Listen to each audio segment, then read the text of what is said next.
네, 윤석열 대통령이 어제 담화 그리고 내일 있게 될 윤석열 대통령에 대한 2차 탄핵 표결에 대한 각 당 입장 듣고 있는데요. 자, 마지막으로 더불어민주당으로 가겠습니다.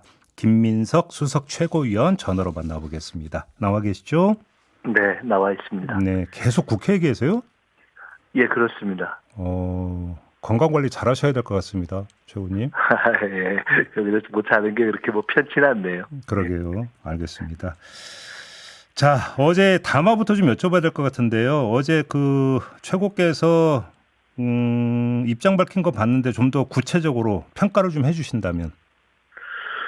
글쎄요, 이게 뭐 본인이 친 덫에 본인이 얽힌다고 해야 될지. 본인은 이게 나름의 사실은 탄핵을 염두에 둔 그래서 예. 헌재에서 펼칠 논리를 미리 주장하는 것이다.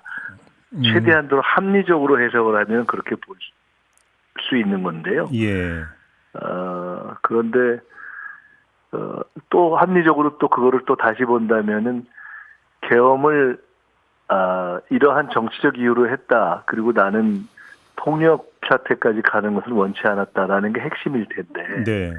계엄에는 명확하게 헌법과 법률의 요건이 있기 때문에 그렇죠. 그러한 발동 요건과 상관없이 했다라는 것을 스스로 그냥 딱 고백하고 자백한 셈이 돼서 계엄 자체의 위헌 위법성을 이야기한 것이고 네. 그다음에 이것이 일정한 과도한 사태로 번지지 않을 것을 의도했다라는 말도 이미 본인이 직접 이러이러한 명령을 했다라는 것을 증언한 증언들이 있어서 네. 그 자체도 탄핵되는 것이어서 그냥 말이 안 되는 소리를 한 거죠. 이렇게 사실은 윤석열의 이야기를 정상의 눈으로 자꾸 보면 우리가 정상인들이기 때문에 자꾸 정상적으로 해석하려고 하는데 네. 저희가 가져야 될 대전제는 정상이 아니다라고 사실은 전제를 해놓고 판단하지 않으면은 왜 저러는지 자꾸 저희들이 헷갈리게 됩니다. 알겠습니다. 정상이 아닌 거죠. 앞서 인터뷰했던 김종혁 국민의힘 최고위원이나 신장식 조국혁신당 의원 모두 어제 담화의 목적을 아스팔트 극우 걸기용으로 해석을 하던데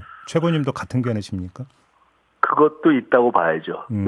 그 또한 크다고 봐야죠. 결국은 이제 큰 틀에서는 어쨌든 헌재에서의 싸움을 통해서 복귀의 가능성을 그래도 마지막까지 집착하는 거 아니겠습니까? 그런데 그때 있어서 매우 중요한 건 하나는 논리를 제공한 것이고 하나는 그런 아스팔트 극우의 어떤 여론전에 있어서의 지지를 최대한도로 끌어모을 수 있는 이제 사실상 직무정지가 되기 전에 이 마지막 어떤 공적 어떤 이런 방법을 활용한 마지막 발언 기회를 활용한 거라고 봐야 되겠죠. 만약에 이거 탄핵소추안이 국회를 통과해서 헌재로 넘어가면 윤석열 대통령이 직접 자기 변론에 나서고 생중계도 요구하고 수많은 증인 채택을 요구하면서 시간을 끌 거다. 이런 전망이 벌써부터 나오고 있거든요. 뭐 그런 등등 할 수 있는 법적 투쟁을 본인 입장에서는 다 하려고 하겠죠. 그래요. 근데 시간이 길어지면 길어질수록 사실 우리나라 전체에 미치는 악영향이 너무 큰 거 아닌가요? 저는 헌재가 기본적인 국가의 상황에 대한 인식과 상식이 있기 때문에 그리고 국민적인 상식이 있기 때문에 이 사안은 비교적 쟁점이 단순하지 않습니까? 그렇죠. 저희들도 쟁점을 단순화해서 그 탄핵안을 제출한 것이고 기본적으로는 이것이 갖는 내란적 성격이 있고 또 그에 대해서 뭐 통치행위다 이런 반론이 있지만 그런 걸 다 변론으로 하고 아주 단순하게 얘기해서 이번 계엄 발동이 헌법과 법률에 맞는 것이냐 아니냐라는 거 하나만 정리가 돼도 그것이 위헌적 위법적 성격이 명료하고 그 위헌적 위법적 성격이 구체적으로 온 국민에 의해서 이미 확인됐고 이미 지난 며칠간 나와 있는 것만으로도 공개 증언됐기 때문에 사실 이것을 판단하는데 무슨 대단한 그런 법적 판단이 요구가 되겠습니까? 그렇기 때문에 저는 지금 현재 국가 신인도가 막 급락하고 있는 이런 상황이기 때문에 그러니까요. 초고속으로 최단 기간에 저는 정리되는 것이 불가피할 것이다. 그리고 헌재도 그런 판단을 해줄 것이다. 이렇게 믿고 있습니다. 지금 비어있는 재판관 자리 3석은 바로 충원이 가능할까요? 네, 그것은 이미 다 이제 양쪽이 제출했기 때문에 인사청문회 지금 위원도 구성이 돼 있어서 그것은 바로 뭐 될 것이라고 봅니다. 그러면 이번 달 안에 인사청문회에서 뭐 그 임명장까지 가능하다고 보시는 거고요? 인사청문회가 지금 이번 달 적어도 하여간 크리스마스 전에 실시되는 거 아닌가 이렇게 보고 있기 때문에요. 네네. 그러면 올해 안에 임명 동의안을 표결할 수 있을 겁니다. 그러니까 그렇게 봐야 되고 어제 윤석열 대통령의 담화 내용에 대해서 하나하나 여기서 짚을 이유는 전혀 없다고 생각을 하고요. 예. 다만 요건 좀 하나 따로 떼어서 여쭤봐야 될 것 같은데 네네. 오늘 아침에 어떤 보도가 나왔냐면 그 조지호 경찰청장한테 네. 이 사람 저 사람 체포하라고 이제 명단을 줬는데 여기에 위증교사 사건에 대해서 이재명 대표에게 무죄 판결한 김동연 판사가 포함이 되어 있다는 보도가 오늘 아침에 나왔어요. 이건 어떻게 봐야 네네. 되는 겁니까? 저희는 저희끼리 얘기를 하면서 아마 이 계엄이 그날 저녁을 넘어서 그때 국회 150명을 다 채우지 못하고 그러니까 해제를 못하게 하는 상황이 됐다면 예. 이러저러한 명분과 예를 들어 뭐 남북 관계에 있어서의 충돌 등등을 만들면서 계엄을 한 몇 개월 이상 장기화하면서 예. 여러 가지 본인이 처리하고 싶은 모든 재판들을 계엄 하에서 입법사법 행정권을 다 장악한 후에 거기서 처리했을 것이라고 보고 있었습니다. 예. 그러니까 뭐 심지어 단신제로 다 이제 처리할 수 있는 그런 틀이 되기 때문에 지금 조지호 그 판사의 위증무죄권은 일종의 이 또한 어떤 사법적인 문제가 있었다라는 것을 우겨서 만들어내고 그 다음 재판을 바로 신속하게 해서 예를 들어 이재명 대표 건도 뭐 한 1, 2개월 안에 그냥 다 정리를 하려고 했었겠죠. 그렇게 보고 있었습니다, 저희는. 예. 그러니까 아니 그 윤석열 대통령 본인이 했던 표현을 쓰면 민주당이 심지어 사법 탄핵까지 하려고 했다라고 했잖아요. 윤석열 대통령이.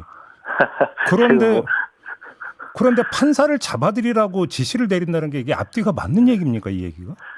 아니, 제가 처음에 말씀드렸는데 저희가 늘 갖게 되는 오류가 윤석열은 비정상이지 이렇게 생각하고서 그걸 저희가 생각을 하다 보면 자꾸 저희는 정상인의 논리를 펼치기 때문에 예.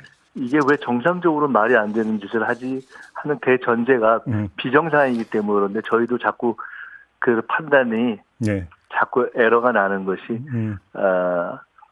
이런 말이 안 되는 어떤 계엄이라는 생각을 한다는 게 불가능하지 않습니까? 저희가 실제 오늘 보면 아까 중요한 것 중에 하나는 몇 개월 전에 골프를 친 중에 707 특임단장하고 이미 골프를 같이 쳤다는 거 아닙니까? 그 골프 자체를 김영현이 조율을 하고 이미 저희들이 볼 때는 상당 기간 전부터 이것이 다 준비를 했던 거거든요. 그러니까 그런 발상이 불가능하지 않습니까? 네.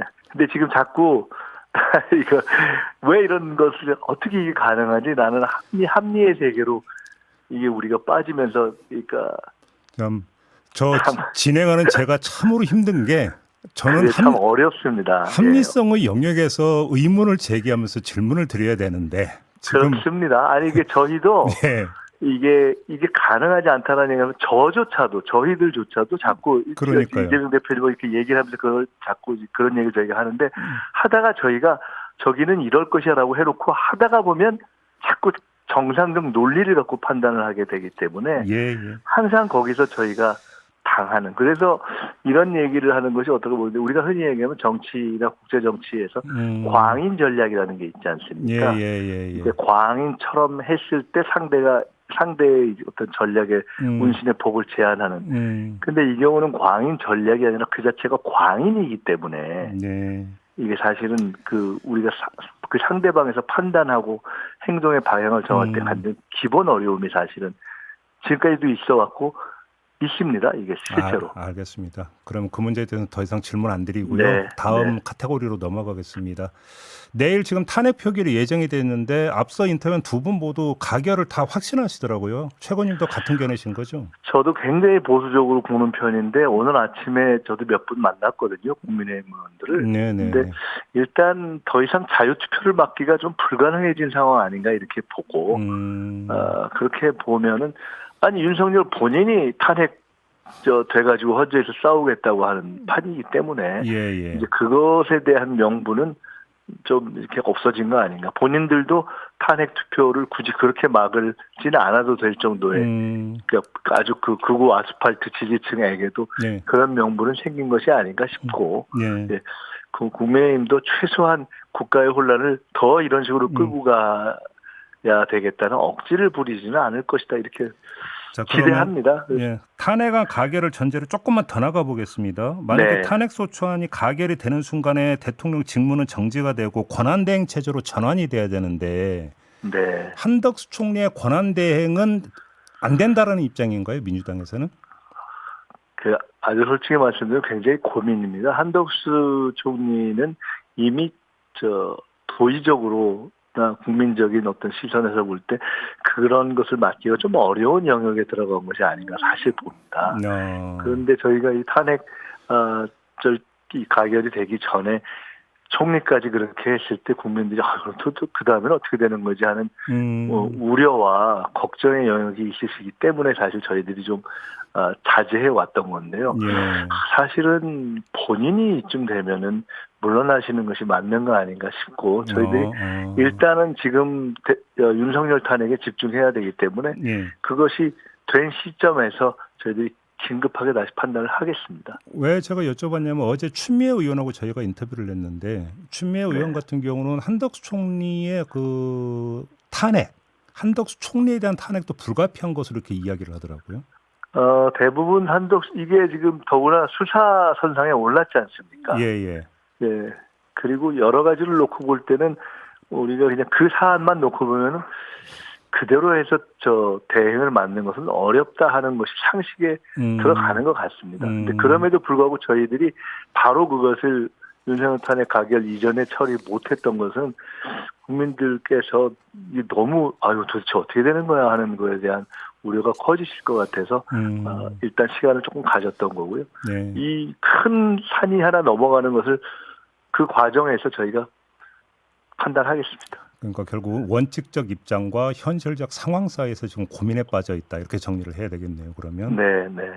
그러면 그거는 일단 탄핵소추안 가결 이후에 이제 최종 입장을 정리한다 이런 걸까요? 네, 그렇게 보시면 될 것 같습니다. 어제 잠깐 나왔던 큰 흐름으로서는 한덕수 총리가 이미 법률적으로도 그렇고 또 수사선상에도 올려 있고 그다음에 도의적으로도 그렇고 국민의 상식선에서 지금 대행을 맡기는 상당히 어려운 입장 아닌가 이렇게 보는 것이 일반적인 기류인 것 같습니다. 최선은 본인이 그냥 사퇴 선언을 하는 게 최선이다 이런 입장이신 거고. 네, 저는 그렇게 봅니다. 알겠습니다. 어제 잠깐 나왔던 이야기가 그 탄핵 소추안 그 표결을 하루 당겨서 오늘 실시하는 방안을 검토하고 있다는 보도가 나왔는데 그 뒤에 다시 그냥 예정대로 토요일 날 이렇게 정리가 됐어요. 그런 요구가 굉장히 많았습니다. 어제 이거를 보면서 담화를 보시면서 더 이상 기다릴 것이 뭐가 있냐. 또 하나는 저 정도의 정신 지금 상태면은 그 하루를 사이에서도 무슨 일을 또 벌일지 모르는 것 아니냐. 네. 이런 우려와 어떤 경로 이런 것들이 많았는데 그럼에도 불구하고 저희들이 탄핵 가결에 만전을 기한다는 점에서 국민의힘 의원들이 하루라도 더 정말 깊이 생각해서 이렇게 참여할 수 있는 기회를 그대로 열어두는 것이 맞겠다는 판단 때문에 날짜는 그대로 유지하기로 했습니다. 알겠습니다. 그럼 탄핵 소추안 가결 후에 또 하나 이제 그 숙제가 되는 게 윤석열 대통령에 대한 수사 아니겠습니까? 네. 그리고 수사에서 당연히 따라붙게 되는 것은 체포와 구속의 문제인데 이 점은 어떻게 생각하십니까? 저는 불가피하다고 봅니다. 그것은. 뭐 구속까지도 불가피하다? 체포가 돼야 할 것이고요. 왜냐하면 증거인멸이라든가 여러 가지 문제가 있기 때문에 뭐 예외를 둘 수가 없는 건 아니겠습니까? 이 사안은 우리가 흔히 친위 쿠데타와 그렇지 않은 반란의 경우가 다른 것은 수괴와 그다음에 그 핵심 가담자들이 다 권력의 자리에 여전히 남아있기 때문에 그렇죠. 정상적인 수사와 증거 확보를 하기가 굉장히 어려운. 그래서 우리가 통계를 보면 친위 쿠데타는 사실 전 세계적으로 95% 이상의 성공률이었는데 이번에 대한민국 국민이 이거 하나를 막아서 그 비율을 낮췄다는 거 아닙니까? 이게 엄청나게 어려운 건데요. 그래서 그런 것들을 보면 저는 구속 수사는 불가피하다고 봅니다.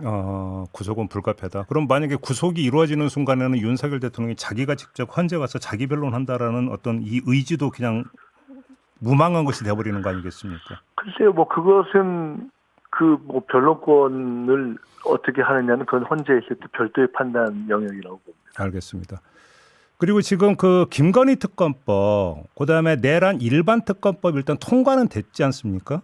네. 근데 만약 탄핵소추안이 가결이 돼서 그 권한대행 체제로 넘어가면 거부권 행사는 우려하지 않아도 된다 이렇게 봐도 될까요? 그 거부권 행사는 직무의 권한 영역이기 때문에 그 직무가 정지되면 저는 그것은 불가능하다고. 그래요. 그러면 그 순간에 김건희 특검, 그다음에 일반 특검, 일반 내란 특검도 바로 발동된다. 그렇게 봅니다. 근데 일반 내란 특검하고 상설 내란 특검하고 어떻게 조정이 되는 겁니까?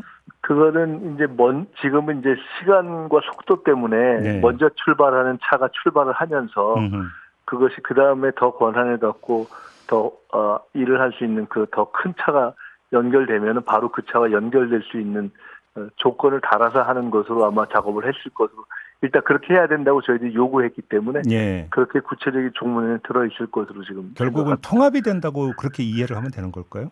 네, 그러니까 일단 지금 조속한 수사와 예. 이걸 진행할 수 지금 수사 체계 자체가 분리되어 있는 것 때문에 처음에 약간 혼선이 있었지 않습니까? 그렇죠. 예, 그것이 이제 일정하게 교통 정리가 돼가고 있는 시점이기 때문에 예. 그 다음에 특검도 상설 특검, 일반 특검이 각각 출발을 이렇게 통과시켜 놓고 그것이 충돌하지 않는 방향으로 정리하면 될 거라고 봅니다. 알겠습니다. 요점은 어떻게 보세요? 지금 하나의 변수가 또 나온 게 이른바 명태균 황금폰을 창원지검이 확보했다는 지금 보도가 나왔거든요. 이게 어떤 영향을 네. 미칠 거라고 보십니까? 글쎄요, 그것은 뭐 정확하게 지금 제가 뭐 보도만 나온 것이어서 예. 제가 뭐라고 지금 정확하게 딱 말씀드리기 어려운데 그것은 이후에 지금 이번 탄핵에서는 그 관련된 사안을 좀 압축하느라고 포함시키지 않았기 때문에 예. 남아 있는 다른 관련된 특검 이런 것들이 진행되면서 뭐 그것은 뭐 형사적인 책임이 있는 부분, 책임이 있는 대로 부과되고 그렇죠. 관련자들이 넓혀지는 쪽으로 가지 않겠냐. 결국 이것은 이제 탄핵하고 직무정지를 하고 그러면서 내란 관련한 부분의 형사 수가 되고 나면서 그 다음 것들은 뭐 막을 수 없을 정도로 이렇게 쭉 동심원처럼 확대되지 않겠습니까? 김건희 관련 사건, 명태균 관련 사건. 네. 알겠습니다. 그 국회 국방위원이시기도 하니까 좀 질문을 드리겠는데요. 네. 이 사실 끝에 가면은 우리 사회에 던져진 숙제가 상당히 많이 남아 있을 거라고 보는데 그 가운데 하나가 결국은 군의 정비 문제 아니겠습니까? 뭐의 정비 문제? 우리나라 군.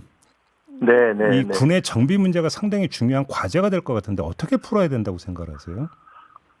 고민입니다. 사실은 이번 과정에서, 그러니까 처음에 개헌 문제를 제기했을 때 많은 분들이 40년 전에 이렇게 다 정리가 됐는데 군이 그렇게 설마 하겠습니까? 라고 했는데 이번 과정을 지켜보면 적어도 최소한 일정 수가 관여했고 기획에도 참여했고 그다음에 이것이 진행되는 과정에서 깔끔하지 않은 모습을 보였고 그래서 사실은 그것을 추궁하고 확인하는 이제 국회에서 그걸 확인하는 입장에서 고통스럽더라고요, 사실은. 그러니까요. 이제 그런 모습을 보게 하는, 그러니까 그러한 군의 지휘부에 저 정도 되는 사람들이 저런 위치에 있었구나 하는 것들을 국민과 장병들에게 보이게 하는 저희도 사실 굉장히 고통스러워서 지금부터 정말 깊이 좀 생각을 해봐야 되겠습니다. 이건 뭐 어떻게 하겠습니까? 이것이 우리의 현실이기 때문에 이것을 국민들과 하는데 저희들이 한편으로 또 이런 고민도 했습니다. 이재명 대표께서 저희 이제 내란 특대위하고 진상조사단에 요청했던 문제이기도 한데 이 과정에서 사실상 본인의 위치에서 이 불법적인 어떤 명령에 대해서 사보타지하거나 약간 이걸 시간에 끌거나 뭔가 조금 저항하려고 했던 그런 모습들이 있는 분들에 대해서는 우리가 최대한도로 그것을 인정하고 존중하고 배려하면서 그러한 것들을 한편으로는 책임을 경감시키거나 심지어는 그야말로 그것이 갖고 있는 어떻게 보면 영웅적인 모습 이런 것들도 우리가 잘 드러나도록 해야 되지 않느냐 하는 그런 문제의식을 말씀하시더라고요, 저한테. 근데 그래서 그것도 저희가 검토를 했는데 그 또한 지금 이 과정에서 자칫하면은 또 이제 진상조사 과정에서 저희들이 우를 범할 수도 있어서 그러니까요. 굉장히 조심스럽긴 하나 기본적으로 그런 문제의식을 갖고 보고 있다. 네. 그래서 부당한 명령을 갖고 그야말로 영문도 모르고 동원된 분들에게 책임을 물을 수는 없는 거 아닙니까? 네네. 그리고 사실은 이번 과정에서 보니까 지난 정부에서 어떤 논의가 있었냐면 군에서 예를 들어 악법도 법이다 이렇게만 얘기할 수 없는 것처럼 부당한 명령, 가령 광주에서 그렇죠. 민간인들에 대해서 총을 쏴라 이렇게 했을 때 그거를 명령이라고 해서 다 받아들일 수 없다라는 저항이 있었다면 이라는 전제하에 그렇죠. 그런 항명을 어떻게 우리가 처리할 것인가, 어떻게 보호할 것인가 하는 문제를 그렇죠. 지난 정부에서 논의를 했었던 것이 있는데 그것을 이 정부 들어서서 덮었더라고요. 그래서 저희가 다시 확인했습니다. 최근에. 이걸 왜 덮었냐 그랬더니 깔끔히 다 정리가 돼서 덮었다는 게 너무나 황당한 답을 들었습니다. 그러니까 사실은 이것이 갖는 근본적인 고민이 있죠. 사실은. 그러니까요. 지금 이번에 국방부 차관이 현재 군특수권은 여전히 대통령 윤석열에게 직을 가진 그 직계 소유권자에게 있다고 말은 했지만 그리고 대통령이 다시 개헌과 관련한 명령을 내리는 건 받지 않겠다고 얘기를 했지만 실제로 그거는 항명을 공식화하는 것이어서 실제 안보 상황이 생기면 굉장히 고통스러운 사실 말이 안 되는 거지 않습니까? 그렇죠. 군 지휘 체계가 1초도 공백이 있을 수 없는 것인데. 그러니까요. 그래서 이 문제가 저희도 세계적인 여러 사례도 좀 봐야 되겠고요. 철학적인 고민도 필요하고 국민적인 어떤 수기의 과정도 필요할 거라고 봅니다. 지금 말씀하신 이 상처가 너무 깊어서 그러니까 말이에요. 이 상처를 어떻게 치유해 가야 될지에 대한 생각을 우리 모두가 시작해야 될 것 같습니다. 우리 사회에 큰 숙제가 하나가 좀 던져진 것 같습니다. 알겠습니다. 자, 오늘 말씀 여기까지 듣겠습니다. 고맙습니다. 네, 감사합니다. 네, 더불어민주당의 김민석 수석 최고위원과 함께했습니다.